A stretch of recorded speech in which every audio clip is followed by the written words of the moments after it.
So Brett kicked me out. did not. He said, never again. Go back to where you came from. Wesley decided that it started getting cold here, and he didn't like that, so he left. Yeah, my mom. All right, so the day I was hitting back, which was yesterday or today, depending on how you look at it, she sent me a picture of their snow already. So I dodged that bullet. Yeah, it's been snowing for like 36 hours or so. There's not really like anything on the roads, but just enough to be annoying, I guess. So just enough. I kind of wish I we are stayed. live. The chat's working, so that's good. Yeah, Zach's in here. Yeah, got a handful popping in. So yeah, well, this might be a pretty good stream here because we got kind of a lot to cover. Yeah, we got a lot to talk about tonight. Yeah, what should we talk about first? How about your carbon stuff? Okay, we can do that. So I'm sure all of you who are in here know that I've had the VRD Carbon on hand for, I don't know, it's probably getting close to a month now, isn't it?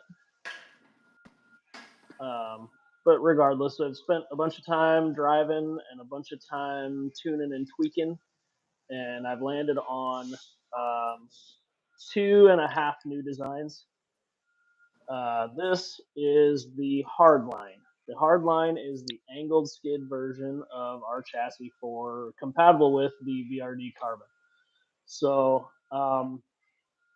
basically the main changes are we raised the belly height up about 7.5 millimeters, which if you set a VRD Carbon against any of our chassis, it's most like the ATL Pro V1, which is a chassis Josh ran for a while. So the belly on that was really low, and one of the biggest complaints we had was how low it was, and they're basically the same height.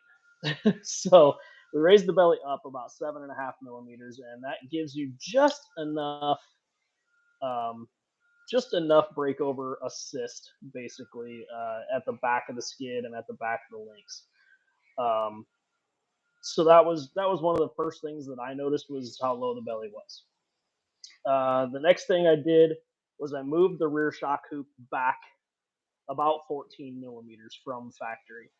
If you build the VRD Carbon per the manual, they have you mount the rear shock like almost all the way at the back of the rear shock hoop, but the shock is still at a pretty steep angle.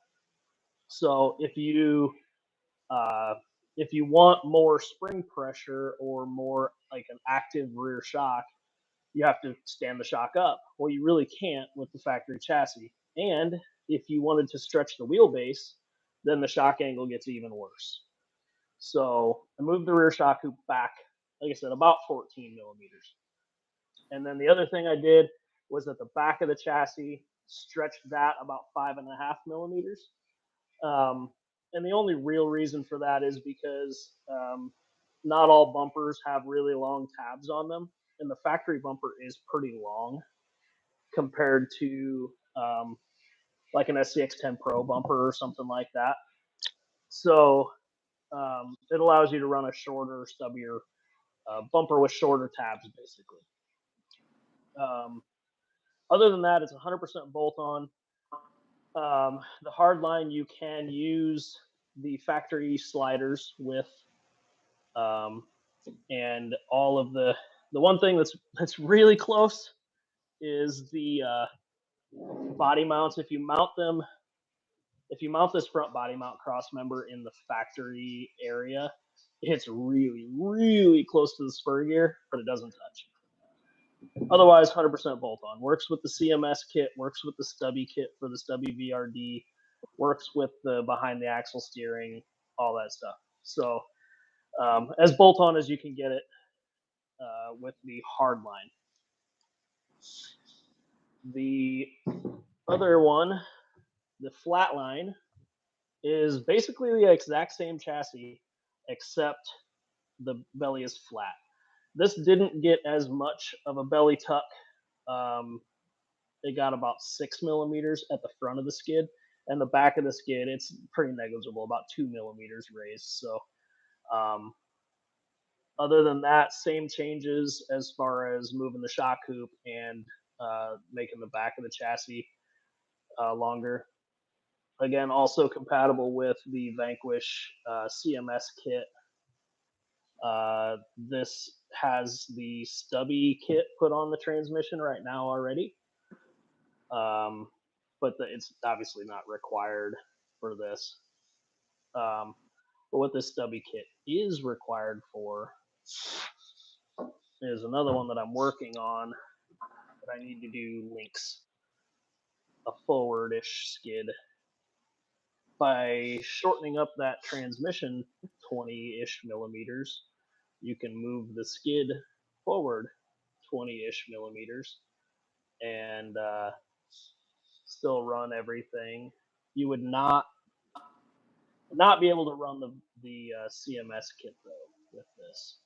You'd have to run on top of the axle steering. The behind the axle steering wouldn't fit, and the CMS would not fit, but the behind the axle steering would. If or on top of the axle steering would. If you did not run, the stubby kit comes with a new brace right here, and it comes forward to capture the front of the motor mount, to mount that up to the front of the chassis. If you don't run that brace, you can run the CMS, but this isn't this isn't done yet. So it'll probably be a couple of weeks before I get links and all that crap, and have enough drive time and testing time to really be talking about it. But that's what I'm working on. So you can order both of these on the website right now. They're both in stock right now, or they're both available on the site right now. Well, I'm sure we'll continue to talk about this stuff for the rest of the night, as more people come in and leave and whatever. Yeah. But anyway, so that's some of the news for the week. As a class, the hard line is class 2 and 3. The flat line would be class 1, 2, or 3 legal.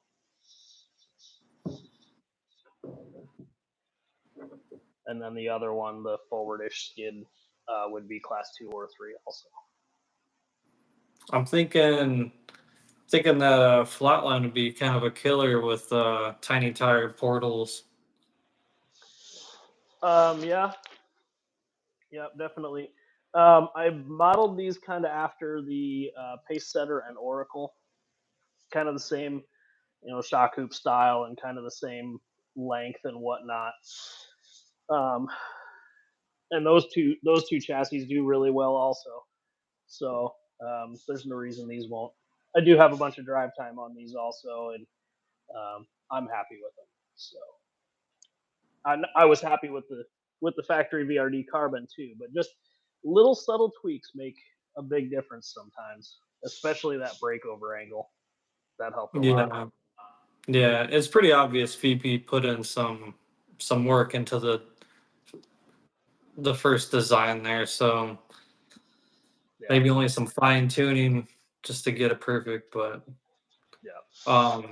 You should have sent that bad boy down with me now that you got all that snow. Somebody didn't even say bye. I just see a message in the group chat that says I'm going to be in Nashville. I'm like, well, bye. Who's in Nashville? Let's grab a beer. Bye, Felicia. Yeah, I was supposed to get some skids from you. Yeah, time flies, man. Yep. Forward skid flatline. No, because the CMS stuff wouldn't work. There's no reason to do a flat skid. So I'm gonna call that one the front line, forwards. Front skid. front line, whatever. Play off the same Gotta- hard line, flat line, front line. We're gonna get some cease and desist from that dog flea medication. Oh, fuck. I didn't even think about that. I don't think they care about us. Are we As gonna long as we hurt don't their call it the Frontline Plus, we'll be okay. Frontline Pro? Yeah. Yeah. Oh man. My VRD and pace setter chassis are pretty similar. The pace setter chassis is about 15 millimeters raised belly compared to this factory VRD. I'm thinking I'm gonna need one of those last stubby VRD. I want to see if I can work something with that in our DSM on like a mullet style. Yeah.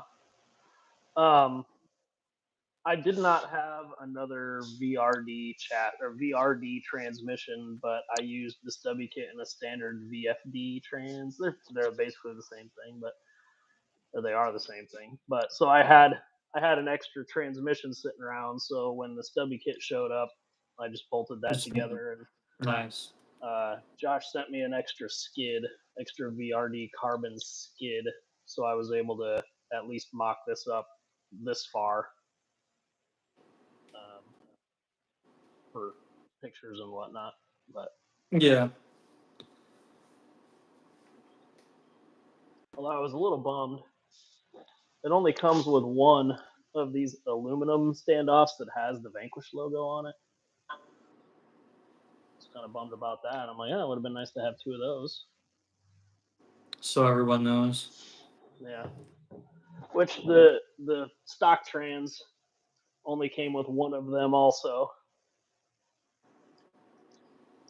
So whatever. Hey, thanks, Jay. Yes, thank you, Jay. Great new stuff, guys. Much appreciated. I want to run mine stock first, but this new chassis is on my list. Definitely run it stock. It's a fantastic truck. I love the truck stock, but I can't leave anything alone either. So Yeah. Take it apart, rebuild it. Yeah, I've got a couple of.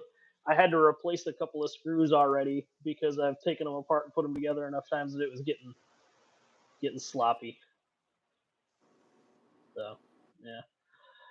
Question: I want to get an ATL chassis for my TRX4. When I click the links to the TRX4 skid and links, I get a dead site. What do I need to get the ATL work with this TRX4? So, the skid is available on Shapeways still. So if you search Brazen Scale RC on Shapeways, you can order the conversion skid on Shapeways still. The link sets, I don't actually have link sets in stock anymore for those. I haven't in probably 6 months. But we could probably do lengths. Well, Hardcore RC offers stainless or titanium link kits for the ATL with TRX4 conversion. So you can order the link set from Hardcore RC. So realistically, you just need to get the skid plate off Shapeways, and then a set of links from Hardcore or somewhere else. I did get a message. Some of the prices are going up on Shapeways, which is kind of crazy. So surprise. I don't think I had like kind of a buffer with the markup. So with how old that skid is, whatever. As long as I'm not losing money on that, I don't really care at this point. So yeah. Are these chassis able to utilize the VRD sliders? The hardline, absolutely. You can use the factory sliders on both chassis, but on the flatline chassis, they'd be angled the wrong way. They'd be 6 degrees the wrong way.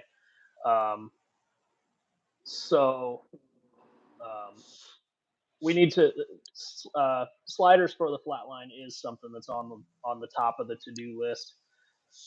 Actually, sliders for both chassis are on the to-do list for like cab only for the hard line, and then I want to mock up just a standard RC 4-wheel drive or whatever Yoda body on the flat line and kind of model the sliders off of that. Um, so that we have like a hard body mount slider, just like we have for the C1 Pro. It's supposed to have two. They're shipping me a second. Huh. I saw, like, in the instructions, it appeared that it was supposed to have two of them, but I wasn't really. I wasn't concerned about it. It would have been nice to have both aluminum standoffs so they both look nice, but whatever. Yes, Hibby has a flat line. I dropped it off to him Friday when we were out crawling. So he's playing with that. Now that it's cold and shitty outside, he can't really go play anymore. That was my dang. I lost or I missed you by like 5 minutes. Seemed like so I was already in Mishawaka. Yeah, it. I'd probably had left the shop. I don't know, probably 15 minutes before you messaged me, 10 minutes before you messaged me, because I was like, when I got your first message, I was at like the Ironwood exit on the bypass. So Nice. Yeah. Yeah. I realistically probably would have went out there for like an hour tops. that's I was only there for about 2 hours. I did make it back here in time for what would have been you to get to dinner, but and it got Yeah. cold. The wind was blowing, and my hands were cold, and Hibby pulled a U and had all dead batteries. Hey, well, his defense might be the temperature. Dude had like 12 batteries sitting in front of his charger on the shelf in his garage Nice. and grabbed all dead ones. See, happens to the best of us. Yeah. um, I guess I just grabbed this fancy stuff today. So if y'all remember this guy, pretty much the production version, I needed to make a couple tweaks, which I did, and now here is the production version. I'm gonna mock this one up just to make sure, but this should be the C1 Pro Leaf. The only thing that needed change was I added added front shock mounts, which are just integrated. Now I'm pretty torn. I cannot, for whatever reason, Brett, we both have this issue. We can't add any kind of shock hoops to the C1 Pro. It makes it look weird. I don't know. Maybe we're just weird, which is probably the case, but I mean, that's definitely the case, but anyway, so that, and I had to remeasure the rear leaf spring perch. Other than that, this one should be good to go. I did keep a front upper link mount so you can run one just to keep that front axle from torquing. Same with the rear. I left these holes in there. It's not a big deal. Bolt something to it, bolt a link to it. Up to you. But yeah, I'll probably throw this together during the chat. But yeah, kind of excited for that one. Everyone can have their C1 Leaf spring trucks now. man, we get messages and emails every week, multiple times a week, asking when we're Yeah, gonna make more of the original, and it's like, man, that C1 Trail came out in 2016, like a while ago. or Yeah, 2017, like it had run its pace, so it was time to remake it, and that's what we did. yeah. So Yeah. send out a truck. I'll be glad to test at Folsom. Promise I'll take care of it and send it back mostly complete. Just steal Josh's. He'll be out at Folsom sometime. Just take it. They're separate again. Nice. Yeah, I had to sweep up the pile of mulch from Bear chewing sticks in my shop last week. So Oh yeah, I forgot to clean that up. he's not welcome back anymore. That's a lie. I know that for sure. Yeah, Not as yeah. Need that and a 10x10 C1 Pro. 10 by VRD 10. Incline next. I was gonna mock up I was gonna mock up one of these chassis with leafs. I have an extra set of F10 straight axles that already have leaf mounts on them and leafs on them. I was just gonna like bolt it on here to mess with Josh, but I didn't do it yet.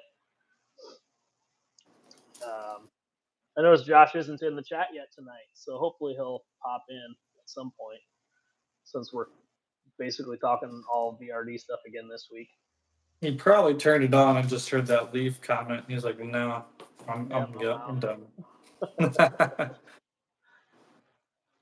Yep.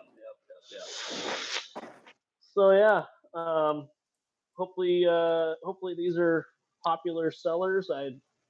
I'm really happy with both of the way that both of these trucks perform. We had when I was out at Hibby's house, his VRD Carbon's basically stock, and then mine had the hard line on it, and we were kind of comparing like sharp breakover angles, uphills, downhills, whatever. What his would hit and mine would clear, or vice versa. And it was definitely the belly height change is definitely good. What did I miss? All kinds of stuff, but I'm sure we'll get back into it. Yeah, we'll probably reiterate once, twice, 3, 4 times throughout the night. C1 leaf for class 0 as well. It would depend on what rules, do they have a flat rail? Well, some places run a C channel only. Some places allow flat rails. It's because there's no standardized class 0 rule set. It's I can't answer that question because I don't know. Yeah, check your local club. Yeah. Josh says, or Hibner says those tires. Yeah, what tires was he running? He was running Proline 475s also. Yes, 475 crawlers. But I made so it's pretty fair. Pretty fair.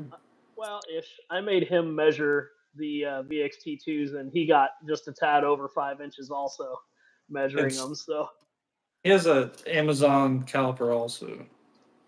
Well, the batteries were dead in his caliper, so you had to actually look at the measurements.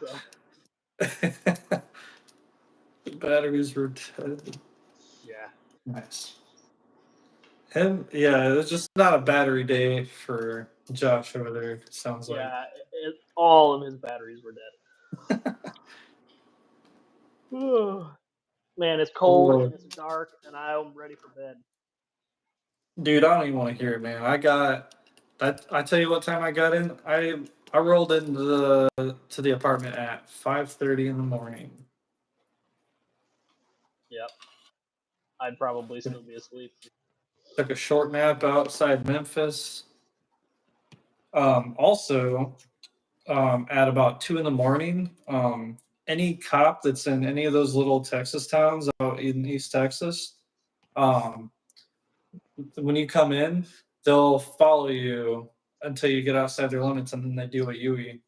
Yep. It's like 3 towns. They did the exact same thing. I'm like, I'm just cruising through, man. It's just a weird time at night. Sorry, these are the only headlights you've seen for the past hour or two. Yep. I thought the first I was like, oh, that guy. I was like, crap. Was I speeding? And then the second time did it, and the third time did it, and I was like, was that just the thing? Just make everyone nervous? Yeah, like, was he running plates or was he just following? Yeah, he was probably like a car length behind me. Yeah, he was probably running plates. He's like, who's this guy? Yeah. Glad you waited till outside Memphis to nap. That's what I told him. Memphis is not nice. So I did get gas in Memphis. I stopped at this questionable gas station at first because I haven't quite synced up. Brett, we kind of touched base on this. So I had to pee real bad, but the truck didn't need gas. So I was like, all right, I'm gonna go in this gas station. I park at the pump. I would look at the gas price and it was like $3.70, and I was like, I saw like 250 or 260. So I'm like, then I like look around. There's some like shady cars in the parking lot, and then I see like questionable characters go in and out of the gas station. I'm like, oh, I'm just gonna keep driving. So I go a quarter mile down the road to like a quick trip, park at the pump. The gas is $2.49, and I was like, I wonder if that was like a don't actually buy gas at this gas station type place. I don't Probably. know. It was kind of interesting, but I stuck to the name brand gas station and got gas $1 per gallon cheaper. Yeah, So I had kind of a similar situation in Marietta, Georgia. We were on our way to Clearwater and needed gas. Stopped for gas. Pulled off the highway. Pulled into this little sketchy corner gas station where there was people washing cars and grilling food and stereos blasting and like I I didn't get like a weird vibe out of it, but like it certainly wasn't my neighborhood. You know what I mean? Like I'm not afraid of really anything, so I wasn't worried about it, and I typically have a wireless hole punch with me at all times, so I really wasn't super concerned about it. But I probably should have traveled a little further down the road. oh, so you did actually get gas then. Yeah, I did actually get gas there. Yeah, You yeah. braved that. Well, it was one of those situations where like I needed gas. Like I wasn't gonna Good. make it a whole lot farther. Um, just looking at this real quick. Um, do your blank skids, do they come with link pockets? Yeah, Hmm. Wonder if we could make one. I mean, it'd be less work to just have a skid with just a blank skid. yeah. I mean, it definitely would be, but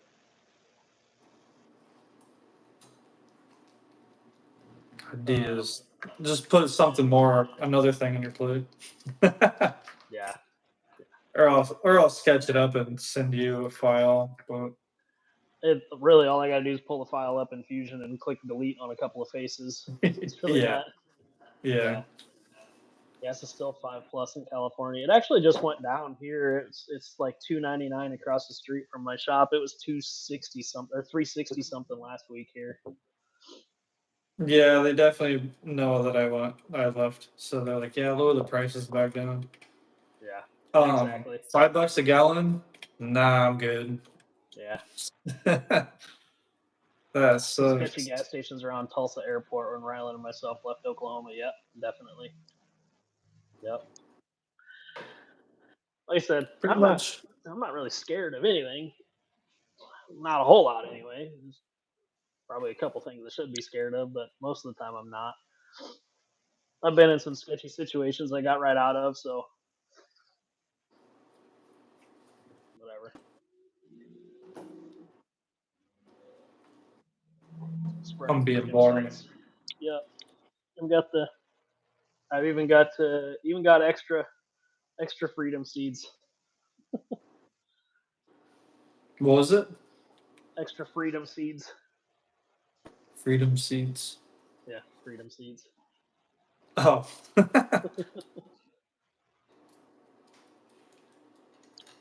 Yeah.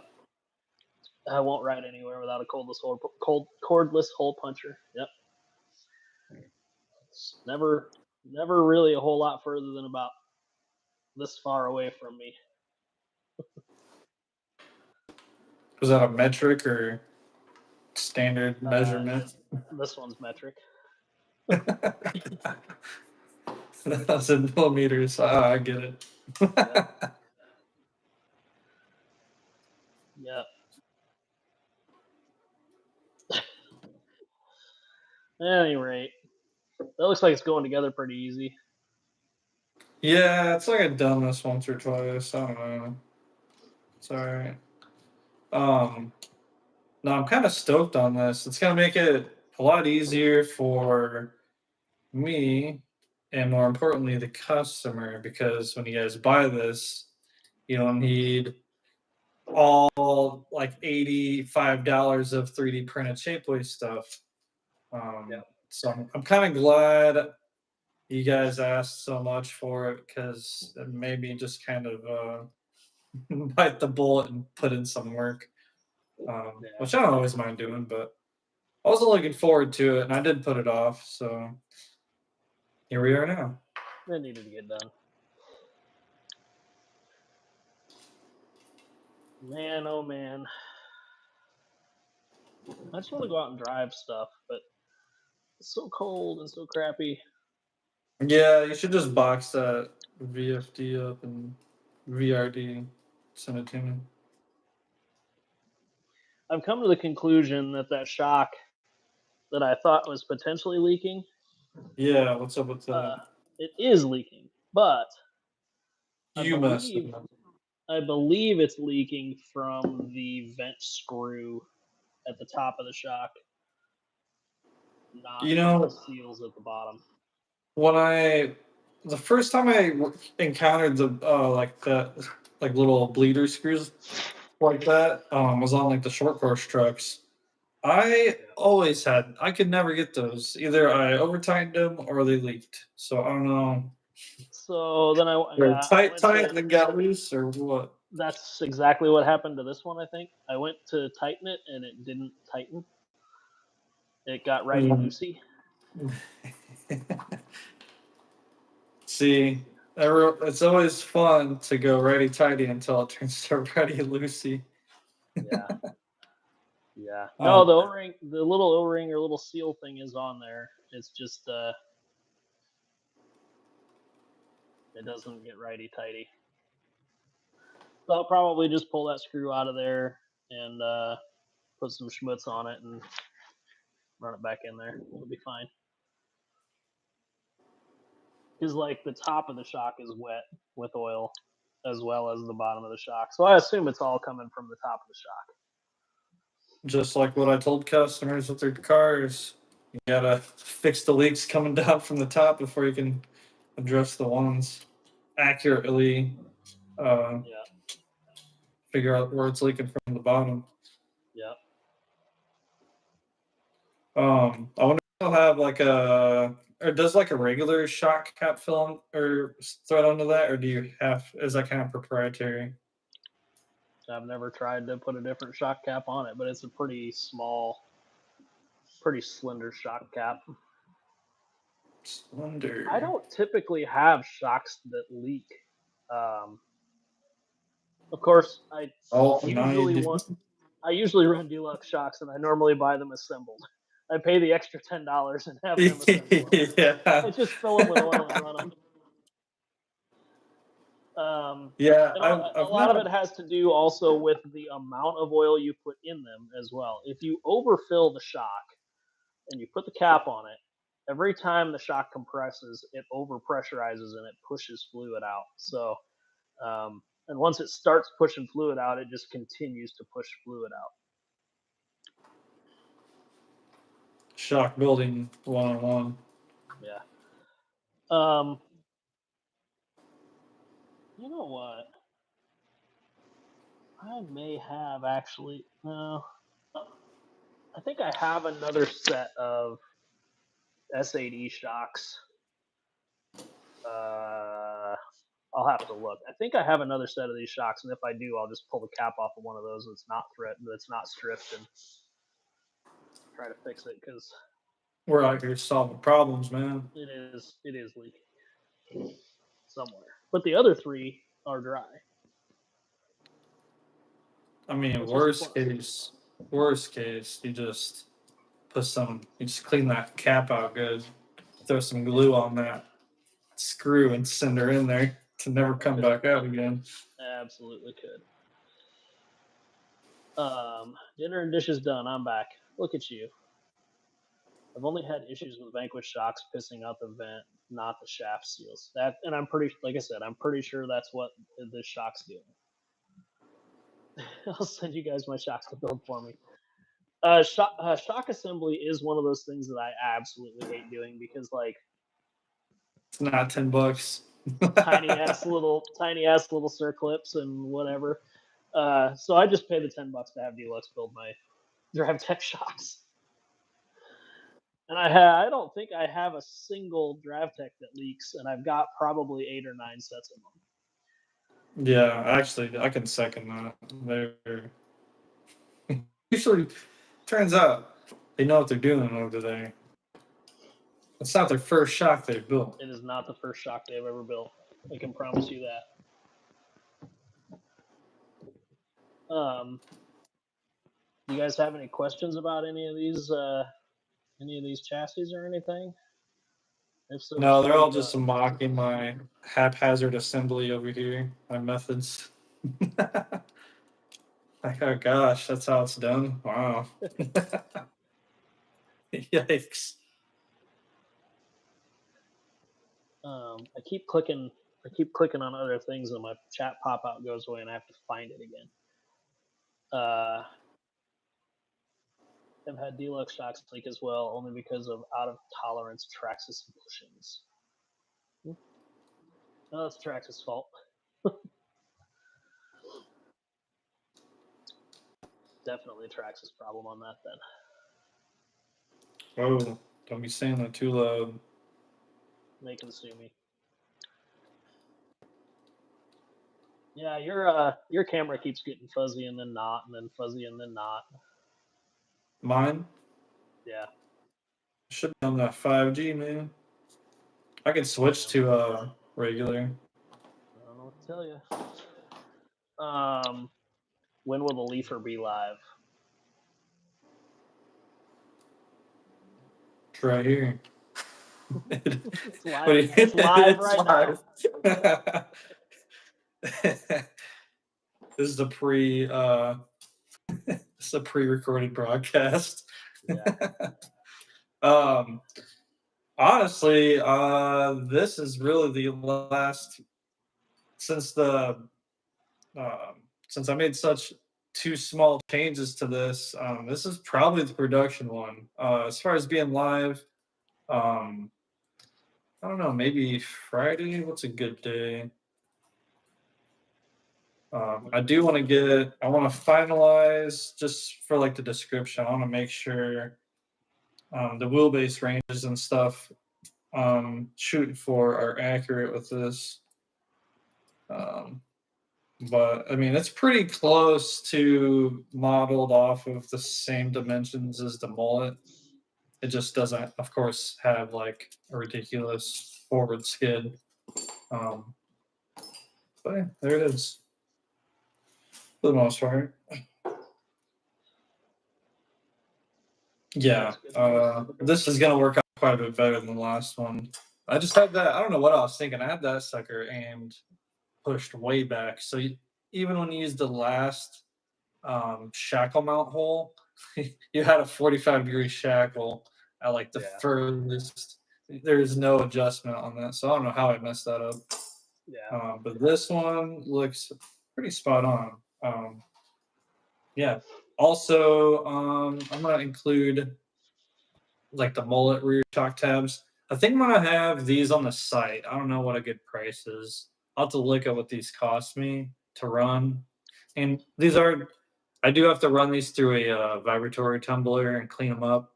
So I mean, there is some time into them, but they do work on like anything. I mean, I don't know I don't know how weird you guys want to get with that, but they're kind of handy. So might throw these on the site. But I think that's all this is going to need for the rear little shock tabs. The front, you shouldn't need a huge shock for that, so that should be plenty. And since it is, well, Harley. Yeah, he joined at the right time, man.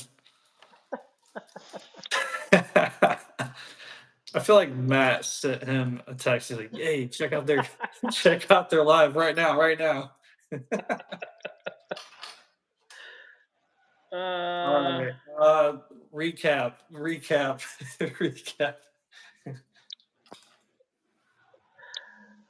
Okay. Hang on just a second. I'm trying to. Sorry, Josh. The leaf stuff. So I'm putting it away, putting it aside.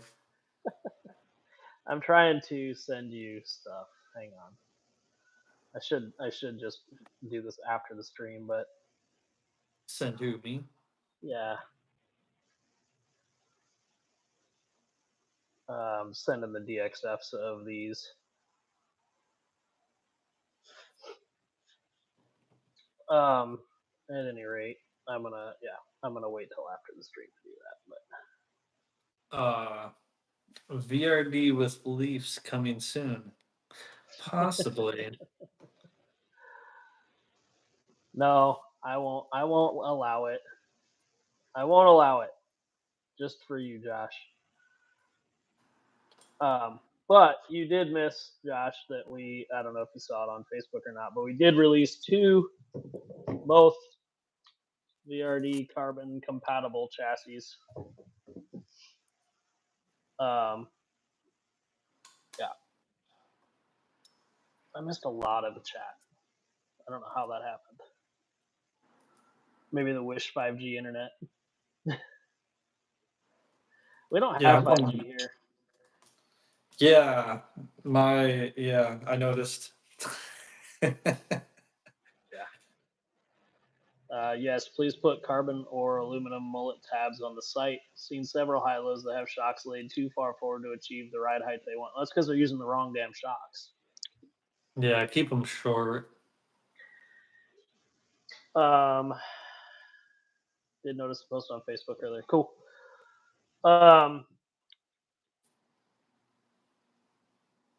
Yeah, people are using the wrong shocks. That's where I was at. My brain farted there for a second. But if they're trying to use like 100mm shocks, they have to lean them way far forward.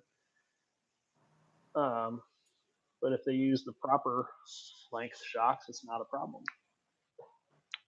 Proper's up to whatever you're doing. Most of my trucks, I have a full bed, so I run really short shocks. I don't know, they're mine like 60 to 70 mil. I don't usually run a lot of travel in the rear, but I'm always working with a interior bed, so I can't have a tab. Yep. I still need to work on that metal masher. After that customer needed that leaf brace kit, it was bugging about the leaf brace kit, and then I decided to just park my truck out for him, and then I never built it back up. There was some issue with getting it off Staples, and then Brett was like, "I'm just sending them mine," and I was like, "That's awfully nice of you." I was tired of the messages, going back and forth with Shapeways and back and forth with the customer. And I just took mine off. I'll handle it on my side later. Just take it. But now I should probably handle it because I would like to get that truck done. Yeah. Well, now you got would this be possible? Or is it kind of specifically? It's pretty specific. Should do a purple carbon chassis. Yeah.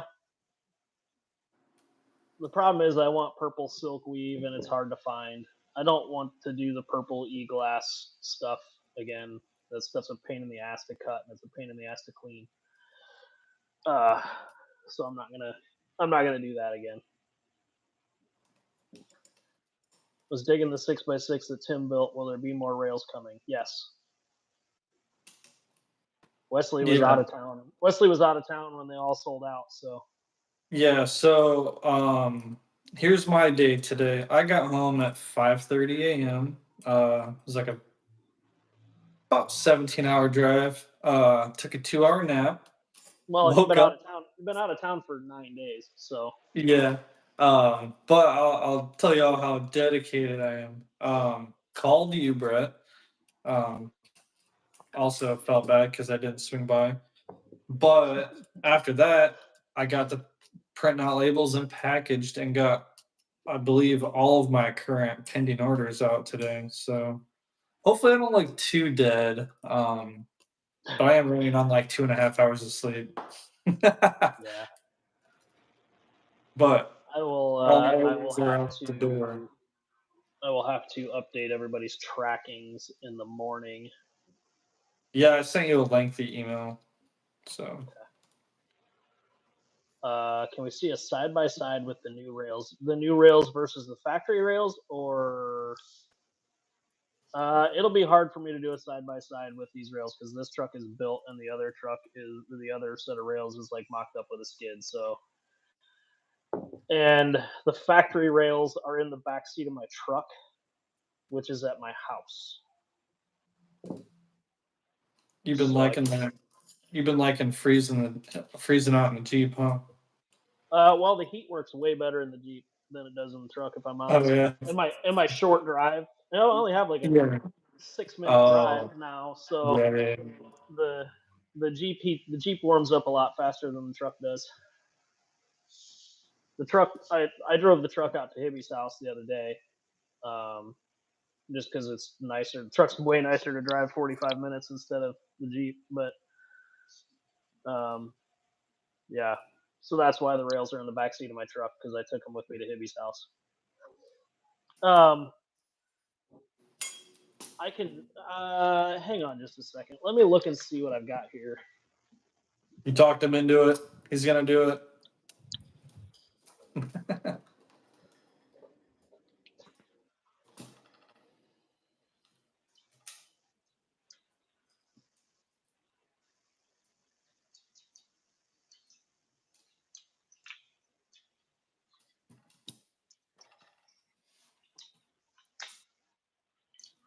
Well, I do believe this is gonna work perfectly. Is Josh around? I'll put this back on.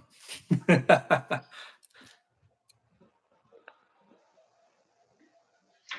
have to Okay, like so I have to like blur this out when Josh is here. I have two. These are both prototype rails, different. The angled skid one I think is accurate to what the production model is, but this flat skid one is not because I forgot to move the front holes for the motor mount when I moved the skid.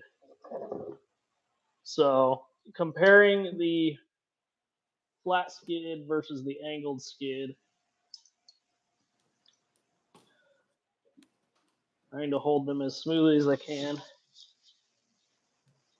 I don't even know if you can see it or not. Totally, yeah. So you can see there's a little bit of a difference at the back of the skid because the flat skid obviously sticks down level with the ground and the angled skid does not. But otherwise, from here back, the chassis are identical, and from here forward, the chassis are identical, except the two motor mount holes are not.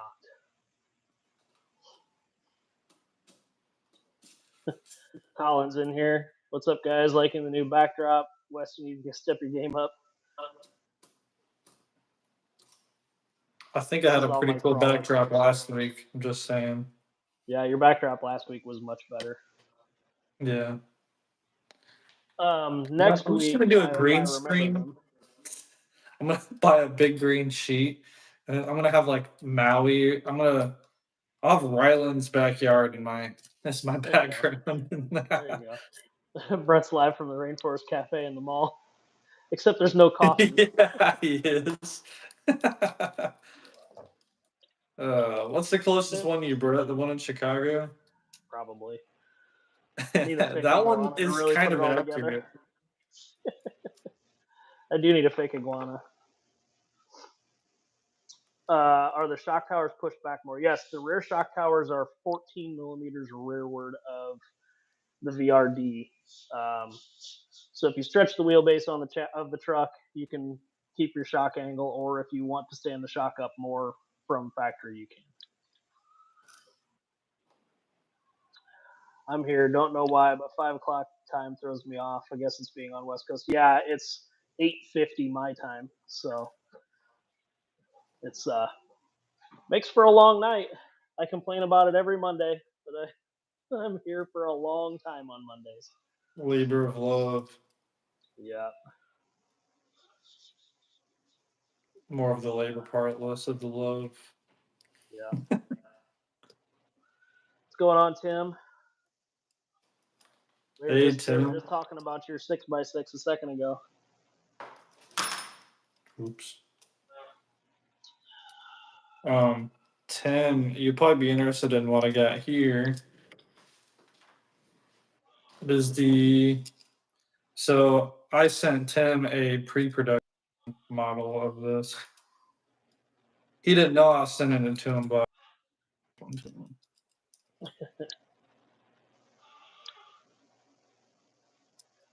it sounds like you got jungle animals over there. Well, I didn't grease my chair. Oh, okay. That was a Um, howler monkey. yeah, no, I need to grease my chair. One thing I still haven't done, also that we talked about a couple weeks ago, is the skid plate hole locations on the VRD Carbon is not standard. So I haven't decided yet whether I want to make a skid so you can put a different transmission in this truck, or if when someone decides to put a different transmission in, that they should just pick a different chassis. Like, I don't know. Yeah, because then I don't know you how run many. into. Go ahead. I don't know how many skids would sell, because at that point you're basically building a custom truck anyway. So why not just switch to a different setup and just use the axles and links and whatever else? Yeah, 'cause you'll run into like, I mean, the TRX Ford skid sold pretty good, but man, there's a lot of questions that went along with that. It wasn't the most fun. Yeah. So Yep. Kind of defeats the purpose of being a VRD. That's what I'm saying. Like, if somebody's going to build a custom truck, they're going to build a custom truck. They're not going to change. You know what I mean? And maybe they will, but I think I'd rather just as soon push them into a, a different set of rails instead of making a whole new skid plate. It'd be exactly the same skid plate, just with the hole spacing slightly different. what was it? Is it 2 mil? Yeah, well, like 1.5. Nice. But yeah, depends on the strategy you're looking to, whether you're looking to enhance the truck or compete with your other rails. Yeah. I would assume if we're putting different rails on something, probably going for that competition. Yep. When are we going to see a patina kit again? Oh man, never. I want to see those old patina kits on eBay for like $1,000. Yeah. Then I'll make more. No, I'm just kidding. Yeah.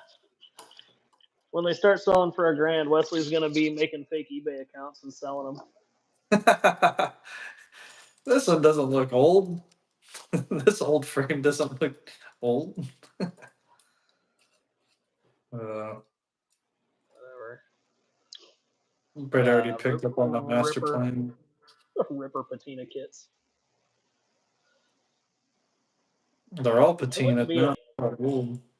Yeah, that wouldn't be a bad. I like patina. I like the patina kits. So doing that on a Ripper, I think would look pretty good. On that C1 Pro patina kit, it was actually pretty.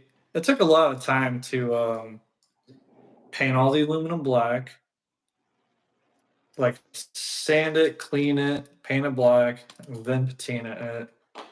It took forever. So I can only imagine what it'd take to sand one of those rippers down properly and put like a little rusty coat on there. Yeah, I would probably just have a wrap printed. Oh, and you're just talking about wrap just it. the panels? Yeah. Just the panels.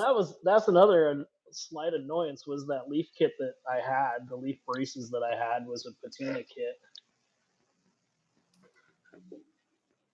I'm pretty sure that guy put that on a Chinese chassis too. The braces or what? Yeah. That's weird. Kind of a bummer. So you mean I shouldn't have cut mine up for a comp truck? I guess I'm out $1,000.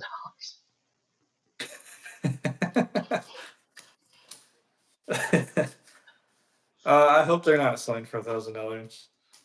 No, I don't think they I could probably do these up. This would be pretty easy to do up as a Patina, because I'm not doing 1,000 little plastic braces. So I could get this cut in that. I believe it was a body protection steel, which kind of oxidized real quickly and it looked nice. And then I would just do the patina on the DSM. I could probably see if I can come up with some rear just clips, and I could patina that. And then the leaves, of course. I mean, this would be easier to patina than the old stuff. So yeah, I could do more of that. Yeah. I mean, you wouldn't even have to do the leaves. I would just. So what I did with the leaves was I just threw the leaves in the tumbler just to take the edges off. Yeah. Um, and that usually looked pretty good. And then I put that forget, it's like some zinc, whatever, but it kind of flashed it. I think the first stuff I was oxidizing, I like naturally set it outside, and that was the slowest. It That was took before I was actually selling them. forever. That was before I was actually putting them on the site. I was like, nah. And then I found the chemical stuff, and I was like, okay, this is a little bit better. Yeah, that took forever. Natural. I could ship it to you. You could set it next to what is that, Lincoln Way or whatever, McKinley. McKinley, yeah. When they plow the snow. I do get a rather large pile of snow at the end of my parking lot from the you gonna intersection. They kind of plow it away from the intersection. It always ends up at the end of my lot. you gonna build one of those 3D printed snowmobiles? No, no. As cool as they are, no. Don't think so. I was, man, driving up there. There was all those snowmobiles for sale, and I was like, well, I wonder how weird my neighbors would look at me if I came back down with a snowmobile. Like, what is this guy doing? Yeah. You should have done it. You should have bought two. I don't know how you would have got them home, but you should have bought two of them. If they come with a trailer. Yeah, that's true. One would be for water skipping, and the other would be for water skipping when I flood the other one and forget to Yeah, put a balloon when on the it. other one's at the bottom of the lake. I forgot to tie a little buoy on it. Yeah. Like, that one's gone. Gosh dang it! Why did this switch to top chat again?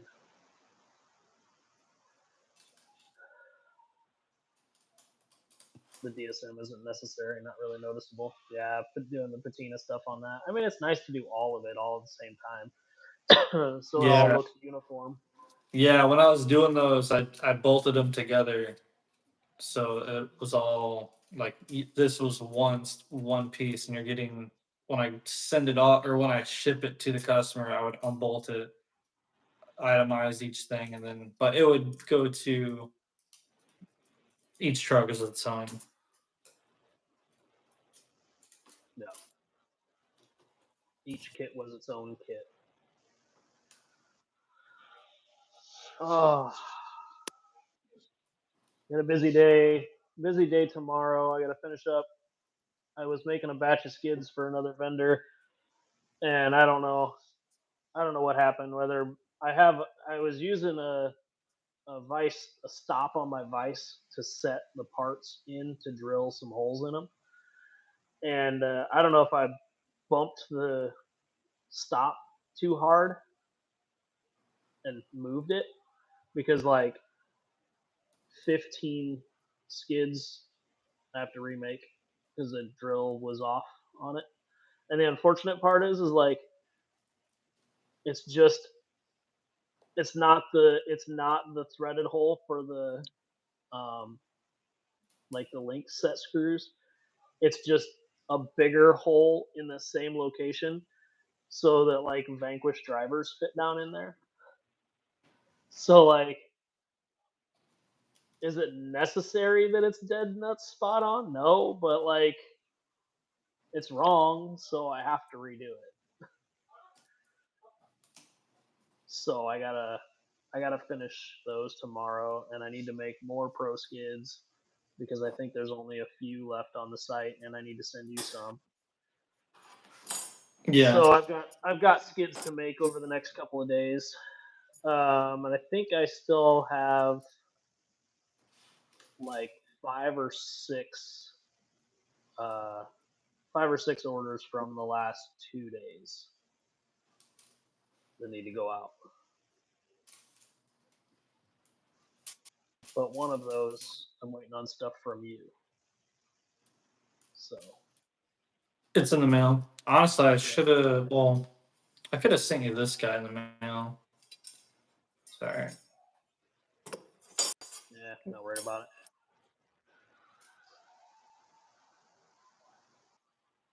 It's wrong anyway.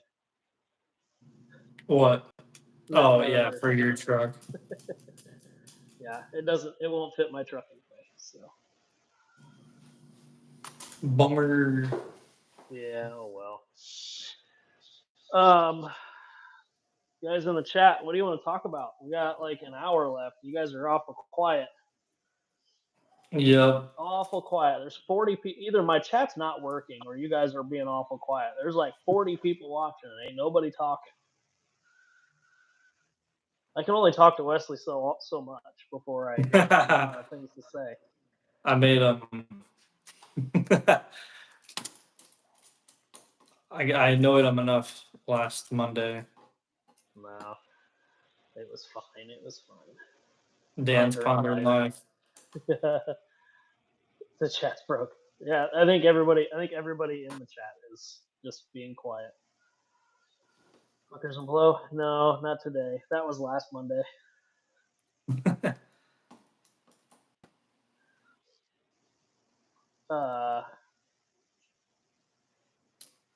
Watching the Leafs being built had me wondering if Altem could be Leafer material. I would have to look that material up.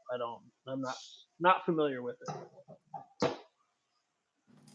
I still need to grab some leaves from Twisted Fab.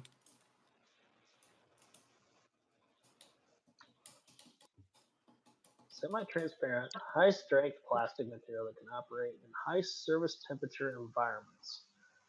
Is resistant to hot water and steam and can withstand repeated cycles in a steam autoclave. Huh.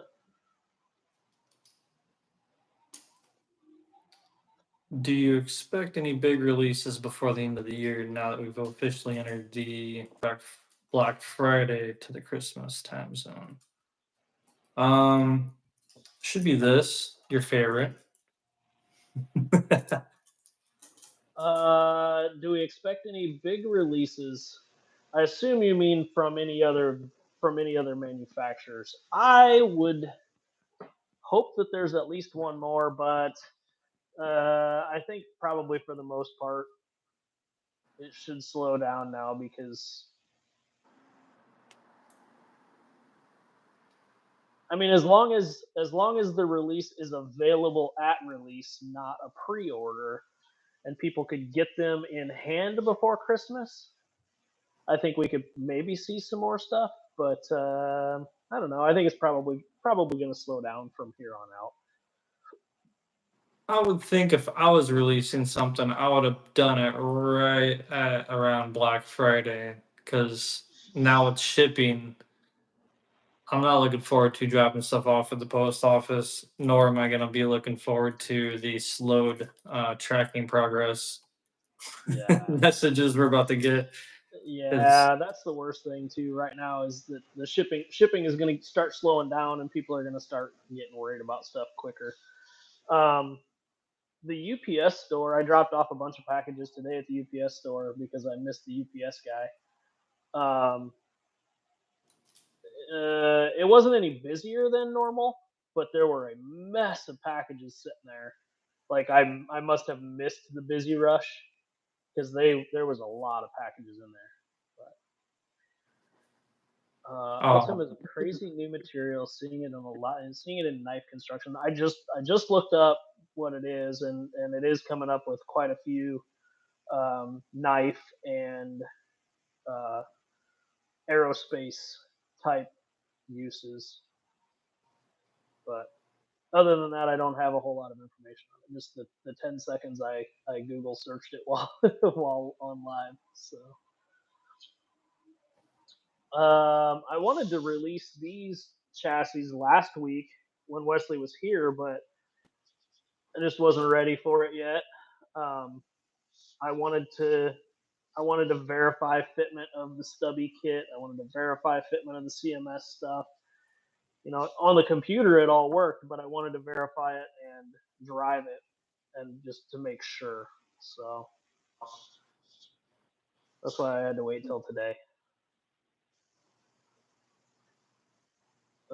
Rebuilding the front end on a trail truck. Just listening tonight. Only time I get anything done. Can't blame you. New Traxxas release, new servos from Holmes. I haven't heard anything from about servos from Holmes. Um, would be nice. Although I don't have any issues with the servos that I have from Holmes, so I don't really know why do they. you think do you think like are there any big innovations in electronics right now, or do you think I feel like this year the electronic front's been kind of quiet? See, Is it I because think we're it's all caught up? no. I think it's opposite of that. But the issue is, or why it may seem that way, is because a lot of people were messing with the AM32 stuff. So all of these ESCs look very similar, and a lot of them are very similar hardware, very similar size boards. So it doesn't. It maybe looks like the same product on a picture on the internet, but I think there've been a lot of strides in that stuff. I don't keep up with it very much, but I know there's Holmes has been working hard on that stuff on the ESC side. So I don't really know. I Think still about the prefer my brushed motors and BR minis. So I don't, yeah. I've Yeah, I'm got at the point. two of the AM32 style ESCs and a couple of revolvers. I'm gonna put a revolver in this stubby, obviously. So I'm gonna have to do that. But Yeah, I'm at the point where the electronics in my trucks now are so robust that I don't have to get new stuff unless I'm building a new truck. So yeah, I haven't burned an ESC up. I haven't burned a brushed ESC up in years now. Probably 2 or 3 years now since I've had a brushed ESC go. I did burn up a couple of the quiet non AM32 ESCs last year in testing, but it's an odd new super material, and if you burn it, it doesn't smell. Don't ask why I know that. Need a 650 LP. I was running the 500 LP in the rear of a Class 3 truck, F10 portal steering axle, and it worked fine. And that was just a 500, not a 650. I must say, when Josh mentions a Radio Master, I just feel like he's trolling, but I keep forgetting that's the actual name of that thing. Yeah, I feel like every time I see that name, I think Buick Roadmaster. And for some reason, I picture like a powder blue Roadmaster wagon. Like, but With the yeah, seats facing backwards. that radio does look like it could really, really open some stuff up. It looked pretty user. I guess I don't know how user friendly it is. I'll have to wait. I'm sure Josh will do a video on it. But Yeah, see I really this. like my Noble Pro. I thought that was pretty intuitive as far as setting up different functions and switches and whatever. I thought it was pretty reasonable to do. As everyone knows, I've been in the radio market for like 3 or 4, 5 or 6 years now. So I'm looking to pull the trigger. Yeah, you Maybe the definitely need Radio a Master radio. has what I'm looking for. You definitely need a new radio. I mean, it gets rained on. It was the rugged before rugged was rugged. Yeah, John had mentioned in one of his videos he had a new servo coming by the end of this year. Interesting. I haven't heard in the chats about any of it, but I don't pay that much attention to it. You better knock on wood. I had two mini BRs die back to back. Wow, both were 3 years old. I don't know, man. I I always keep a spare BR mini in my toolbox, my RC box, all wired up and ready to go. So I think that I've gotten mine warm, but I've never burnt it up. I don't know. I've never let the smoke out of one. This one, this one does no. It's the one in my class one truck. I have the one in my class one truck mounted underneath the front drive shaft on top of the skid, and the capacitor was rubbing the drive shaft for a while, and it has like a real nice big uh, self clearancing mark in it to where like I'm not sure that capacitor is really gonna hang on a whole lot longer. So that's why I have a spare in my box already soldered up with JSTs on it and everything. So all I got to do is unsolder it from the motor and solder it to the motor. I already plugged it in Castle Link. It's all set up exactly how both of my other ones are set up. But I did recently move it out from underneath the drive shaft because it's probably not good for that capacitor to be worn almost through. That's all I need is that truck to go up in flames on course, like carbon body and all. Just that would suck. Dang, that Radio Master really has you thinking of giving up Futaba? If the Must be pretty receivers are good. less than if the receivers are less than $95, I would absolutely throw my Futaba out the window. I know they're cheaper than that, but they sure seem like they're expensive. Hey, with inflation, it's basically $100 for that thing. Yeah, be a hard sell to make me leave my Futaba. Yeah.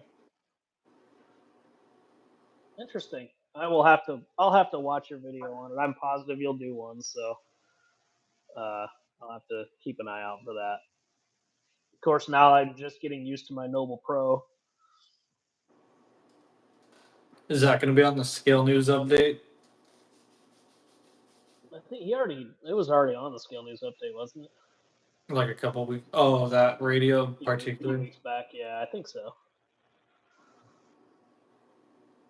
It does work with the Futaba receivers. Okay, that's that's definitely a. Since you already have 200 of those receivers, you might as well. I was using the Fly Sky GT. Wow, I don't even remember what it is now. GT3C, hacked GT3C. So like my receivers were like $7. So like I didn't even bother waterproofing them anymore. I just kept 2 or 3 extras. Yeah, if one got too wet and quit, I just put a new one in. no big deal. It came from the Radio Link RC8X, and other than latency, I liked it. Huh. I've never had any like latency issues personally that I've ever noticed. Like, yeah, that was the flight gun that looked like a price gun from Walmart, right? I don't know. Yeah, kind of. It was kind of like a. Yeah, I suppose. I suppose. I suppose. But it was like, I can't unsee it. I can't uh, unsee it now. yeah, a hacked 99 channel or 99 model, basically, radio with $7 receivers for sub $100. Like, I ran that for 4 years, 4 or 5 years. I have dozens of those receivers, and that radio never failed ever. The only reason I switched to the Noble Pro was because one of the team drivers had it, and it looked like something I liked, and he wasn't super happy with it. So I traded him something. I don't even remember what we traded, but traded something for it, and I've been happy with it too. The Futaba's always seemed difficult to program to me, so I just never really got into it. Is that what Chris is trying to mess with at Callpalooza? I was Yeah, like, I don't know. I don't know. yeah, I don't know. No idea. I know folks like the Noble Dial for a Class 3 rear steer as well. That's part of the reason I wanted this radio was because I was building a Class 3 truck, and having that potentiometer seemed like something I wanted instead of setting up. I used to always set up like five position clicks on the rear steer, and so I wanted to switch to that knob, but then I sold the Class 3 truck, so now I don't use the knob at all. The one thing that is annoying about the Noble Pro, the steering wheel rotates around the radio, so it can be left hand or right hand or stick out the front or whatever. But when you try to drive one handed, you put enough pressure on the wheel when you're trying to steer it that it moves it, like it pivots it out of the way. So I need to figure out a way to keep it pulled back, um, in the normal driving position, because and my winch out button is on the back side of the steering wheel. So like if I'm trying to winch out, I've got my hand on the winch line, I'm trying to winch out, and I'm pushing the steering wheel away from my thumb. I'm pushing the button away from my thumb. I haven't had it be an issue yet, but I could see it being an issue. So I need to figure out how to tighten that to make it not move. Duct tape. Yeah. I was a bit shocked when I got this radio. For 129, it feels just like my 7PX as far as build quality. The screen is basic bitch though. Yeah. Isn't it a knockoff Futaba just open source? Yeah. Form factor is definitely Futaba, which sucks. Wish they would have been original there. That's the worst shit, dude. Like, but think about though, like, think about how many power tools all have a similar angle on the grip and a similar angle on the battery, and you know what I mean? Like, yeah, it sucks.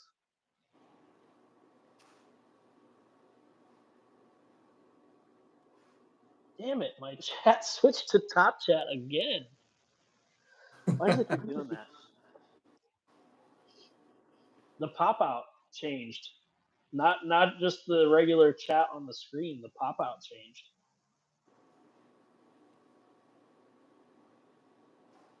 Whatever.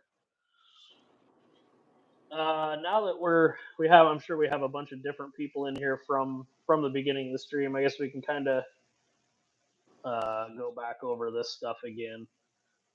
So we have two, and we'll go over the chassis in front of you too.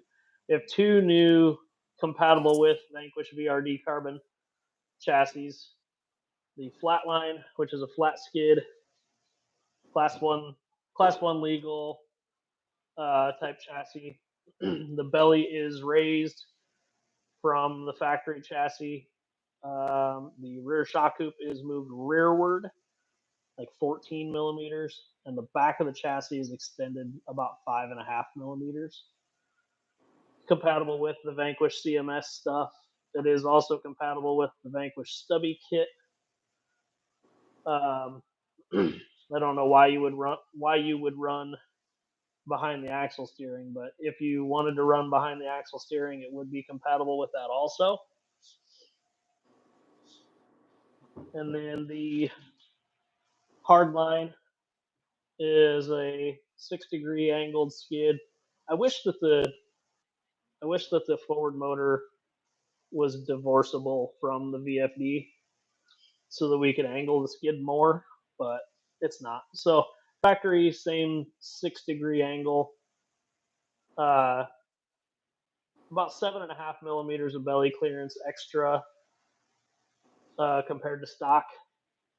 And then again, same rear shock hoop movement, same extended length. Also compatible with the CMS kit, also compatible with the behind the axle steering and stubby kit. Also works with the factory sliders. I don't have the factory sliders bolted on it right now, but it does work with the factory sliders.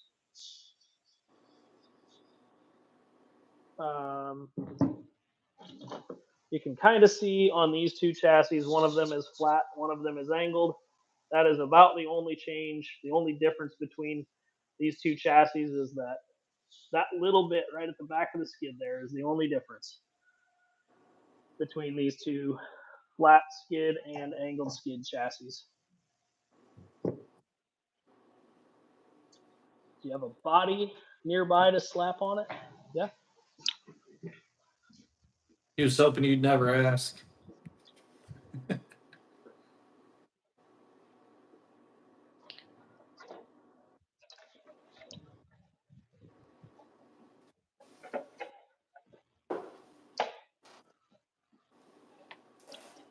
Here's a cab only. And there. This is the Creeper cab. J Concepts Creep, whatever. Cab only.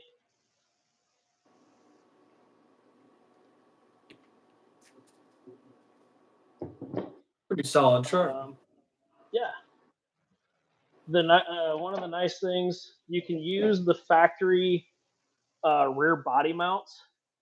You can bolt them to that cross member, the factory cross member. So you take the shock mount or take the body mount off of the rear shock hoop and bolt it to the cross member,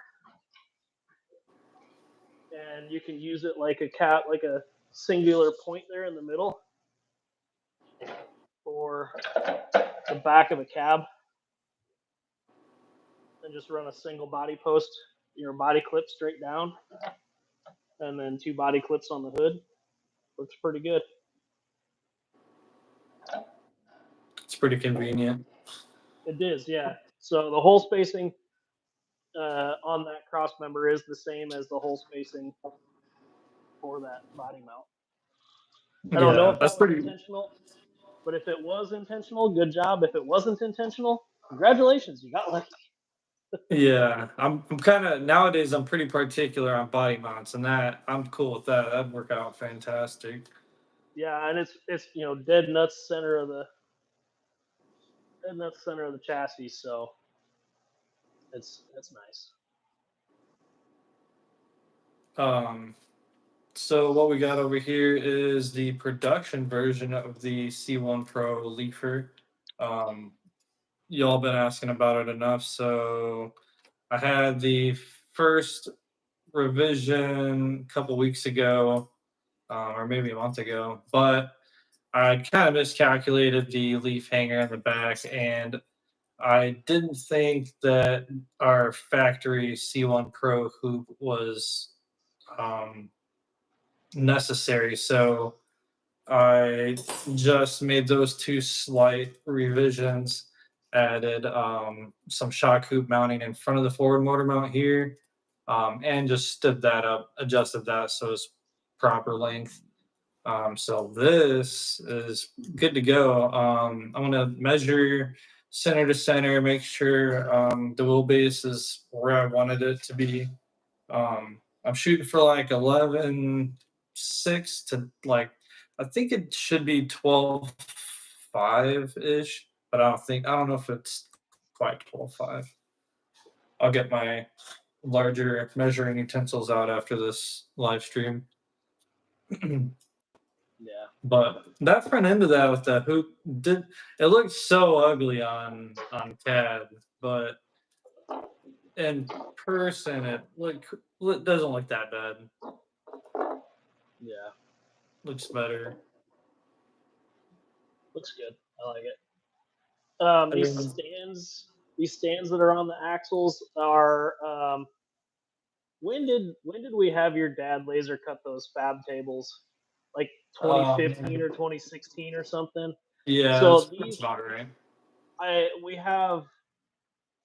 It's a little bigger than 2 foot by 2 foot, probably 30 inches by 30 inches, quarter-inch steel fab table that has like 4 millimeter holes in the whole thing's 4 millimeter holes spaced out, It's probably. steel I don't know pegboard. what's this, half inch. It looks like pegboard, and these have slots in the bottom of them, so you can bolt the stands to the table and fab cage work and whatever. So these just kind of went along with that Um, table.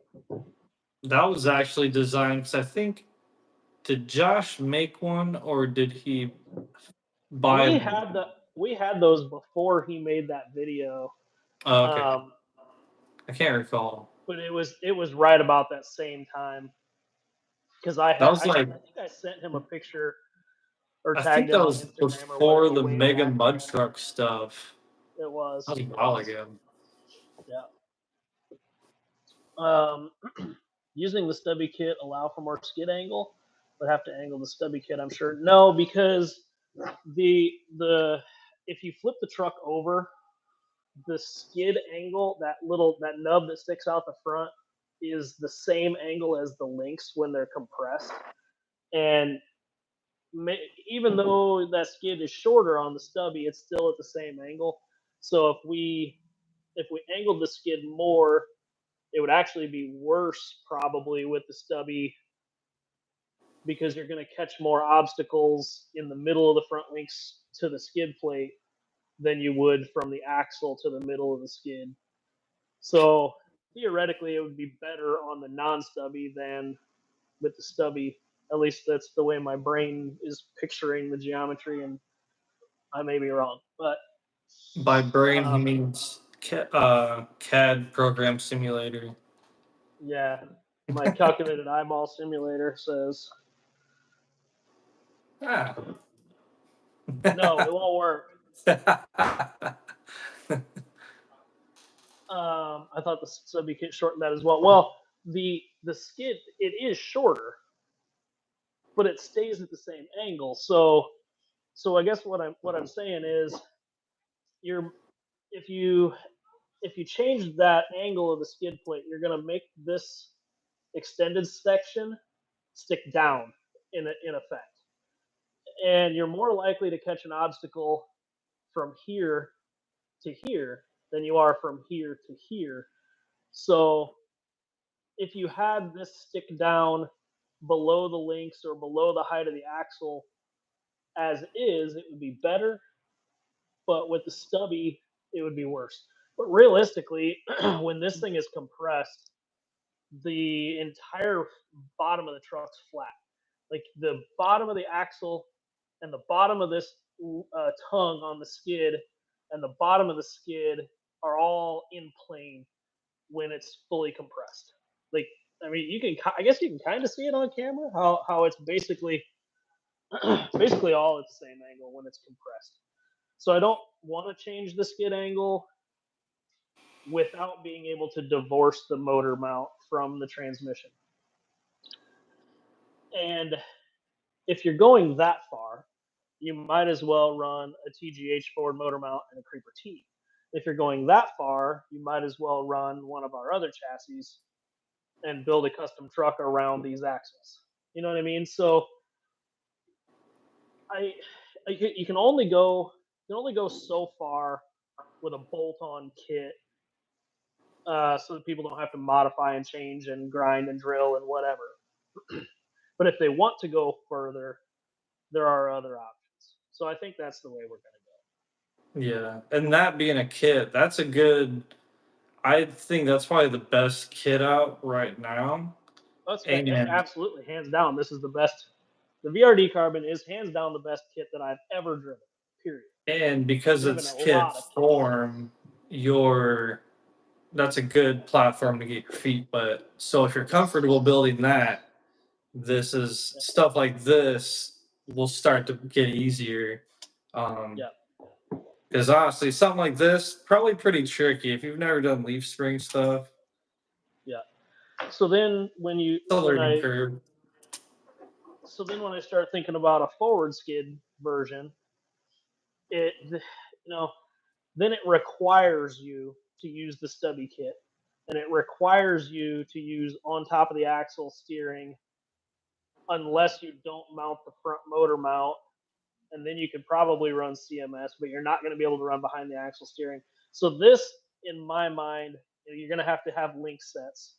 So this is kind of a mediation, or like a middle ground between bolt-on kit and full custom truck, because there are other required parts. You don't just take the truck out of the box, build it, and swap the rails like you can with either of these other two chassis. This is going to require other things. Hey Dan, it says 4.75 on the sidewall. They're 4.75. Yeah, Josh says so. yeah, Dan.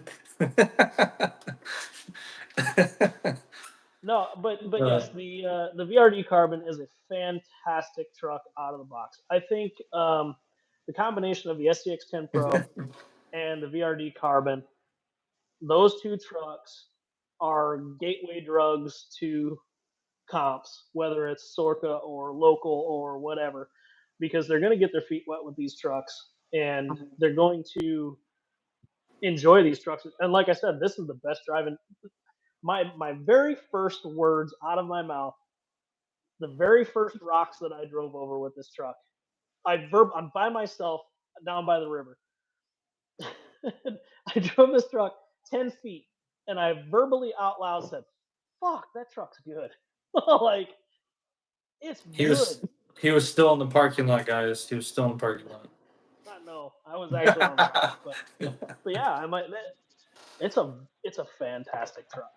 So, but a lot of people like myself, we can't leave anything alone, so we now have options. And I think the changes that I made, we were, like we talked about earlier in the stream. I was at our team driver Josh Hibner's house, and he had his stock VRD Carbon, and I had mine, and we were running the exact same lines, and we were seeing where his truck got hung up, and if mine got hung up in the same place, up hills, down hills, side hills, whatever, trying to make sure that the changes that I made didn't deter any performance, and also that it didn't get hung up in places that he did, which we did. So um, I've been happy with the way this truck drives for a couple of weeks now. So time to release it. It's cool, and those are on the site right now. Yeah. Yep. Nice. Wyatt with Axial and Josh with Vanquish are handing out that RC candy now. Folks will get addicted. I told Josh on his live stream the week after the Carbon came out, the week after it actually got released, I said in one of his chats that if Wyatt didn't work for Axial, he'd be winning with a VRD Carbon instead. And I truly believe that. Ooh. I truly believe that if Wyatt had a VRD Carbon, he'd be winning with that instead. Does he run like the steel tubes and all that stuff in those axles? I'm not sure. I'd like to I know his know. class one. He took a class one or took a factory SCX10 Pro and chopped up the belly and made the skid mount flat. And I know he was running AR45 portals in that truck. So Okay. at least in his class one, he changed the axles. I don't know in class two if he's still running the stock axles with I think that's aluminum tubes my or steel tubes or what. that's my only gripe. I think with the Axial Pro, Yeah. I just look at it and right away I'm like, nah, I'll stick to the VP axles. I You just can't beat them, man. For the buck, you get everything you need for the most part. Yeah, I really really liked the SCX10 Pros, but I drove them enough that the rear axle tubes wallowed out the center sections, and I had to replace all that stuff so it wasn't a smiley face and so that it wasn't loose. Yeah, I'll do like multi-mile trail runs out in the wilderness. I just don't want to have to worry about tightening stuff up every quarter mile. That's the least appealing thing to me. I can't stand that. That's how I treat all my stuff, man. Servos, ESCs, motors. If I gotta mess with it during a run, I'm done. It's probably going in the trash, Yeah, yeah. or it'll sit No, in my toolbox. I tell Hibby to stop being sexy every day. But yes, Wyatt is a fantastic driver. Yeah, Wyatt could win with just about anything, but like I said, I drove this truck on the exact same rocks that I drove my SCX10 Pros, and I'll take this truck every time over either one of the two SCX10 Pros that I built. I think at first when I first got the F10s, I was like, I don't know about this fixed caster. No, they got that pretty right. Yeah, it's pretty figured out. Would I be better with a VRD Carbon and F10 straight axles, or putting my VS410 Pro on some carbon ATL rails? I already have an Ultra ATL combo, so I went with straight axle LCG. Um,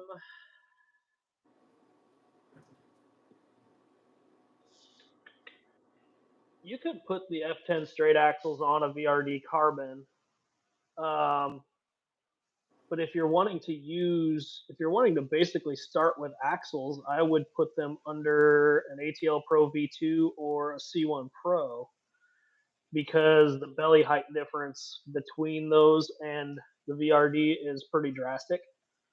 And with a straight axle, I just prefer a taller belly. Yeah, if you're gonna run, what was it? Yeah, if you're gonna run straights, I would do 475 tire. Then Yep. yeah, high belly. Yep. Yep. Or Yep. you can Yep. be Yep. weird like me. I don't know.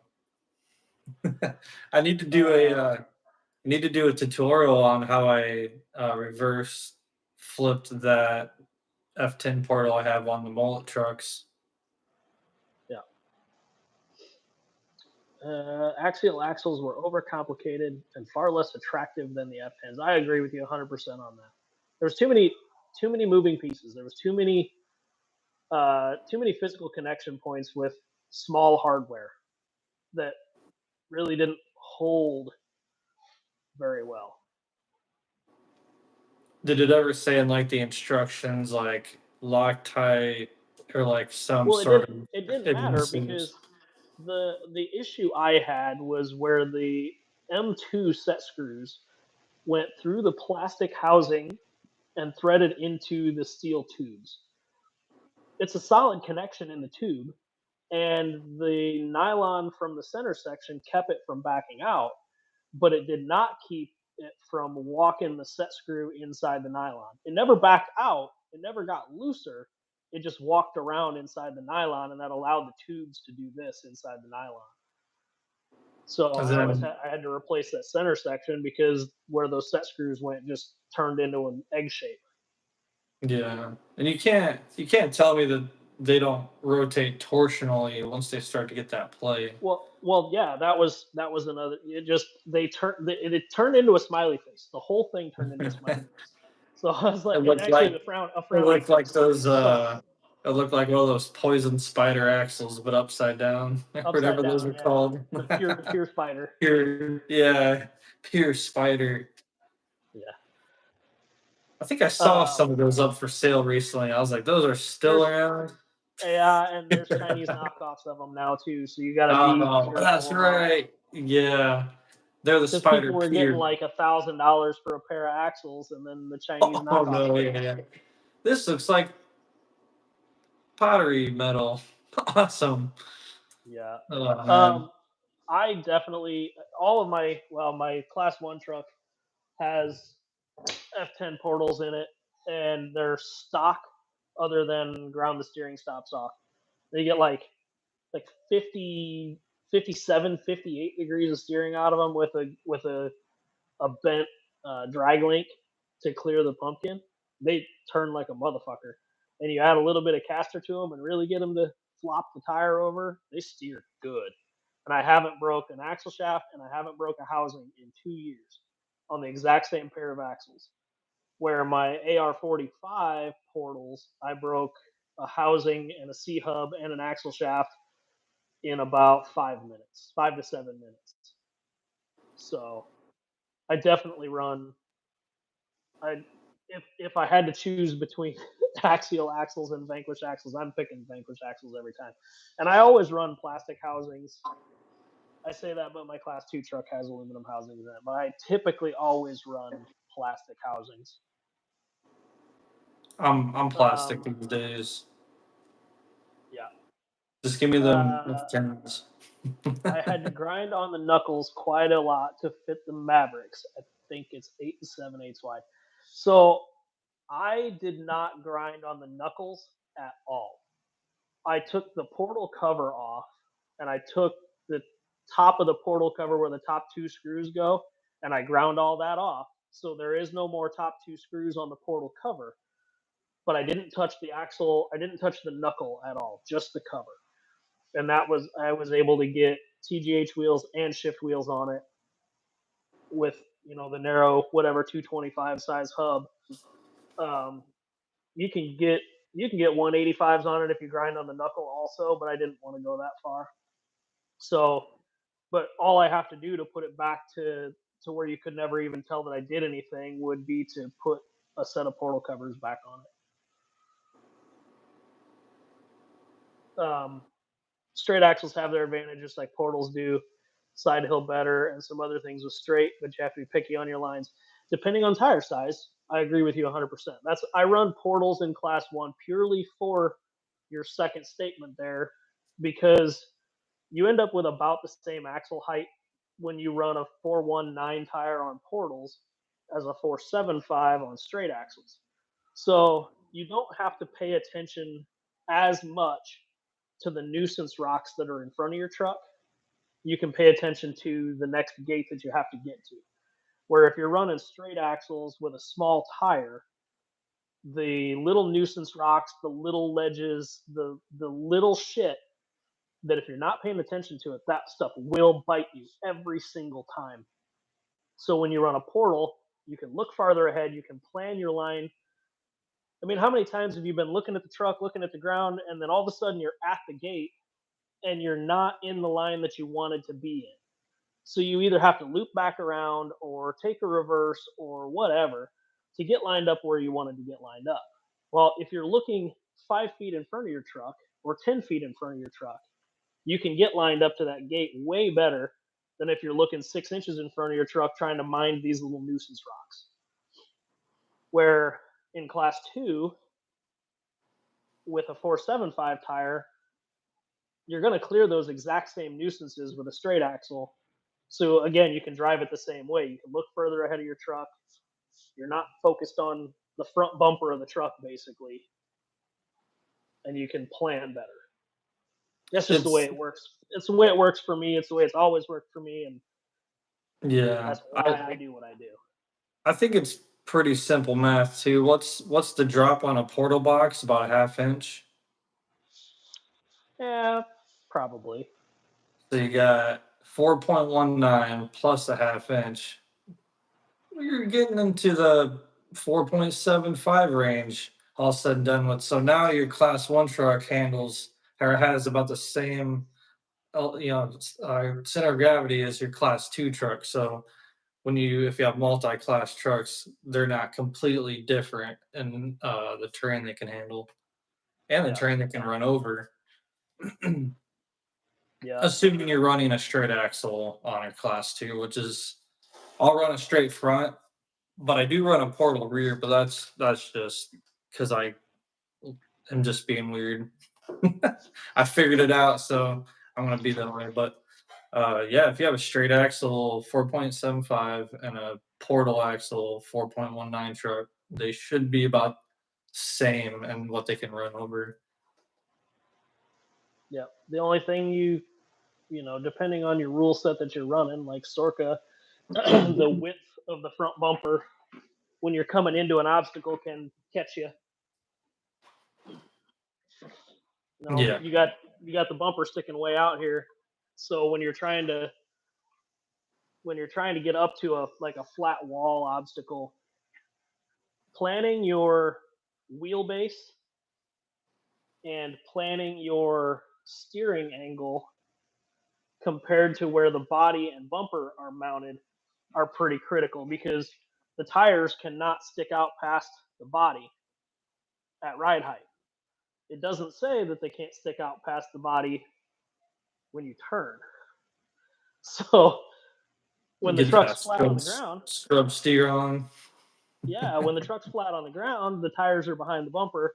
You get up to an obstacle, and if you can turn the tire and get it to bump just in front of that bumper, sometimes you can get the bumper up off of an obstacle. But it's I'm all gonna in. put 2-inch wheel spacers on all my trucks now. But this is a stock F10 portal with the steering stops removed. That's quite a bit of steering. Yeah. And man, I don't think I've had a failed housing yet. Not only are No. also what's a housing like $9? I don't even know. I've never looked it up. Yeah, I never had to buy one. I think they're $9 because I was thinking about getting some to mock up, see what I can do with like a 6x6. But Yeah. yeah, I think Freaking they're Sorka, they're the relatively worst. cheap. Yeah. Stop telling them all the secrets. Well, the guy that makes the damn rules is in the chat. At least he can know how I'm going to cheat. Also, Zach, if I'm going to tell people secrets, it's going to be this crowd right It's here. going to be this group of people because half of the secrets I learned from you cheaters. Why do you think I'm running 5.1 inch tires in class 2? King Cheat is in the chat.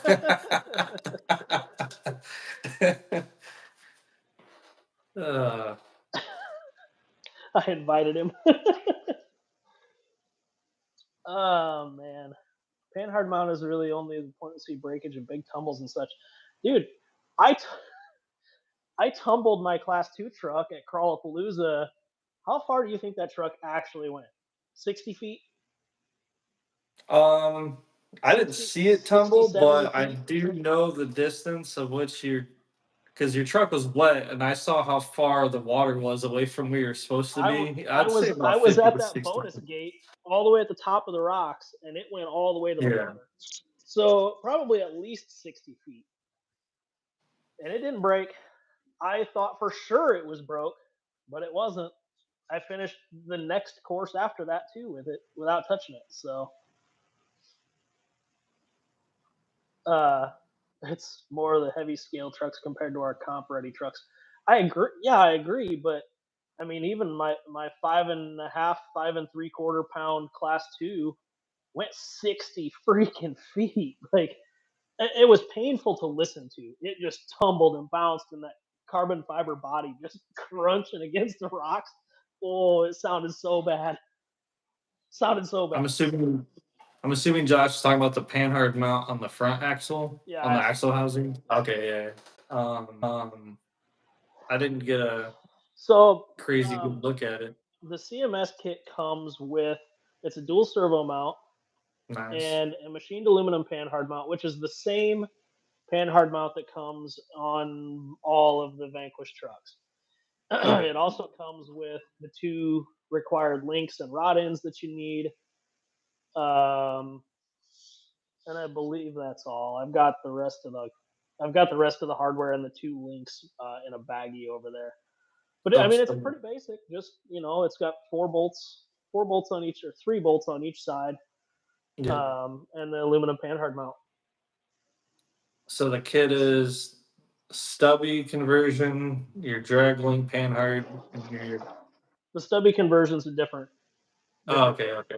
The CMS kit is just the dual servo mount, the panhard mount, and the links required to do the Gotcha. CMS. The Nice. stubby kit includes the top shaft for the transmission that you need, the standoffs, the shorter standoffs between the trans and the motor mount, a shorter tongue for the skid, and this additional forward motor mount brace. And then there's a little electronics tray that bolts onto these 2 holes here, which I don't have mounted because it goes over the CMS. They're not intended to be used together. But the only thing when you're using this stubby, and if you're using one of our replacement chassis, they have on this front brace, they have it pick up 3 different bolts on each side of the chassis. Only 2 of them will actually work with ours. That 3rd bolt isn't there anymore. It would have been where the plastic spacer went on the factory truck. So you'll only use 2 on each side of that front motor mount. Be totally fine. Gotcha. I'm losing audio. Anyone else? Restarted my stream and it fixed the audio YouTube issues. Oh, hopefully it's not issues on my end, because whatever. Try just refreshing. But yeah, the stubby kit is separate. Oh, and the stubby kit also includes the behind the axle servo mount for the F10 portal, which let me go grab it real quick. Yeah, I was eyeing down that behind axle steering, because that's how I have that's how I have my 2 trucks. Kind of can't beat it if you can. I'd like to see it up close, but from my trucks, if you can keep that bottom of that servo out of the rocks, it's pretty handy. Well, if you do And if you're a not low trying to pro get servo, points, right? Yeah. if you do a low pro servo, it's pretty easy to keep the servo out of the rocks. But doing a full size, it's gonna hang. There's no way around it. This is the behind the axle servo mount. Nice.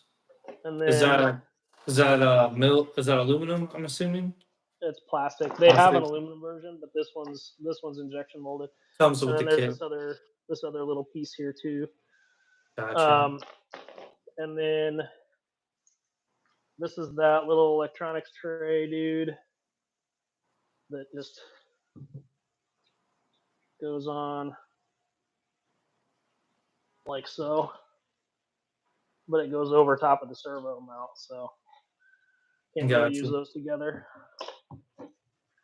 And then there's a couple of servo ear spacers to space the servo up, I think.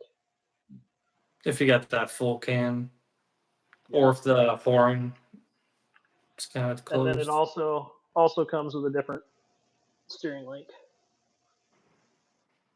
No, I have not done a live stream without getting up to get something.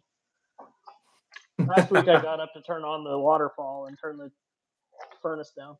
I have shelves. Ask me. I have shelves all around the frame here. I can just grab, pull out of the. Always ask me for shit that's away from the. This is the rest of that CMS kit. It's just the 2 links and some rod ends.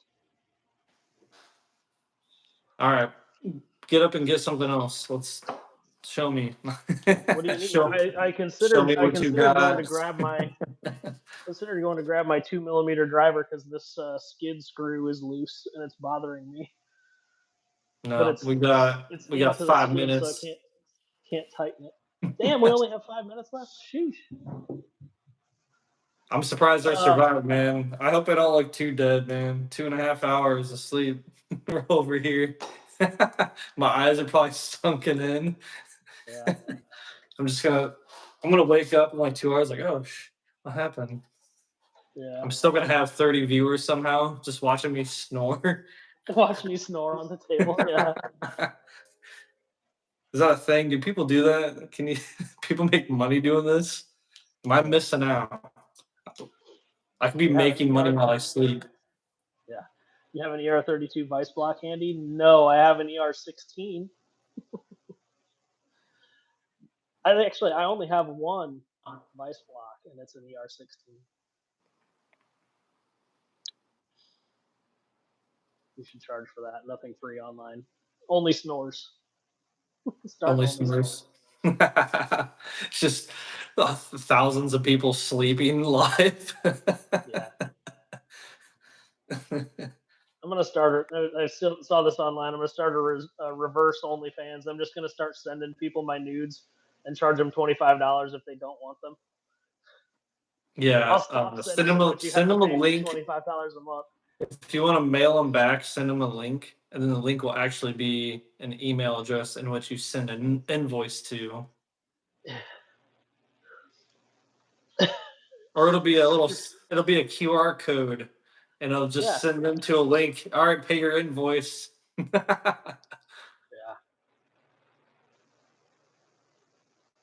that's funny. We're talking about going to Lexan Bodies this last weekend as well. How does it work if the rocker of a Lexan folds on a rock, making it out of spec, but passes at the tech table? Well, technically, if you folded the body in all around a rock and it's out of spec, it's out of spec. It's a touch repo. Correct? It would be, it's out of spec. The sliders and bumpers keep you legal, but if you don't have sliders and you run a Lexan body, it can go out of spec. It would take somebody like old boy crying at Crawlapalooza. I was gonna say they're out there at every comp, man. You already know. Somebody will cry about it. All it takes is one person to cry about it, and technically it would be out of spec. But man, every time I hear somebody cry about something dumb at a comp, I want to look at him and go, "Look around you, dude. We're a bunch of adults having fun with our friends playing with tiny trucks. Can you please Here's just have my some fun?" here's my driver's meeting attendance itinerary. I'm gonna get the gist of the rules. I'm gonna listen, be attentive, and then when the dumb questions start coming out, I'm already walking back to go get a beer Yeah. or an Irish coffee. I'm already like, I'm not even gonna pay attention. I'm out of there. Well, yeah, because then you start getting these people that ask very specific scenario questions, like they've created a scenario in their head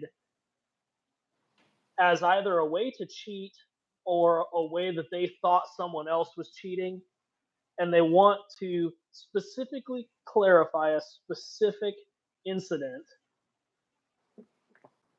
for no reason at all, because the chance of that specific thing happening is virtually none unless they are planning to create it on their own. Yeah, like asking that question, I'm assuming he's gonna you're planning to put the body in a predicament to where you can slither around something on purpose and see if someone calls it out. Yeah, yeah, Yeah, I don't know. People are weird. Some people are normal.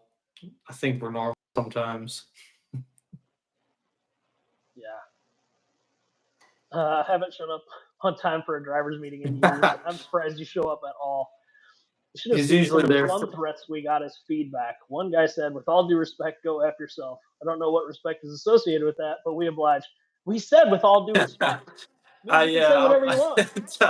what was that, Talladega Nights? Talladega Nights, yeah. With I all said, due "With all due respect." respect. That ain't worth a rat's ass. Or With whatever all he due said. respect. Yeah. Yeah, I can imagine you guys got some interesting feedback. Um, there are a couple of things in the rule set that I don't specifically agree with, but I understand why a lot of it's in there. Um, that's that's what it was, Dan. Dan. Yes. Um, quick recap, I guess, since it's time. Yeah. New frames out on the site. We're ready to go get them. This guy, I'm gonna do some measurements and build up a description, but maybe Friday I'll drop these. I'll post up. I'll take some pictures. Um, I'm gonna post stuff probably on the fan page first. So if you're on the fan page, you're gonna get it first. You're gonna know about it first. Because I did buy just a small batch, just to make sure I had all my ducks in a row before I went full production. So I'll put this first batch up. I think I still have some of these 70 mil spacers. I'll throw them in. I'll throw one or two in, depending on how many I got, just for I like the think I release have like batch. I think I have like 20 or 25 of them on the shelf still, Yeah. but yeah. Thank you, Dan. Um, so yeah, good evening tonight. Two new chassis, well, basically three new chassis because we're 2.5 on my side and a half on your side. Half. I don't know where you're getting half. So I think your math's wrong. But you got 2/3 there. It's not done. Oh, you're just, is that a leaf joke? Am I picking up on a leaf joke now? Yeah, Okay. it's a leaf joke. I'm getting what you're So putting down. yeah, I'm picking what you're putting down. Yeah. this forward skid one. I'm gonna measure the factory links eye to eye because the measurements are not in the freaking manual. And when you look up the part number that's listed on the link and you go to the back of the manual, it just says link set. It doesn't tell you the length of the link. So I'm gonna have to take it apart and measure the damn links so I can get minus 20 millimeter front links and plus 20 millimeter rear links so that I can verify the stubby and forward skid works together. Now, some people might Well, not say 20 mil is a it's lot. it's more forward than a competitor's forward skid chassis. At what was it, 19 mil? I don't know, whatever it is. We're more forward than the rest. Yeah, more forward than it'll be the most forward chassis for a VRD Carbon on the market. There you go. So anyway, Actually, I'll be pretty impressed with what you fit in there with that VFD trans. So yep. The VFD is a large transmission to work around. So I think it will all work out well. That front mount that comes with the stubby kit may be the Achilles ankle. yeah, Achilles heel. maybe the Achilles heel. So, but anyway, we're out of here for tonight. Next Monday should be go. Same bat time, same bat channel. Yep. And yeah, so we'll see you next week, guys. Thank you. Thanks y'all for hanging out.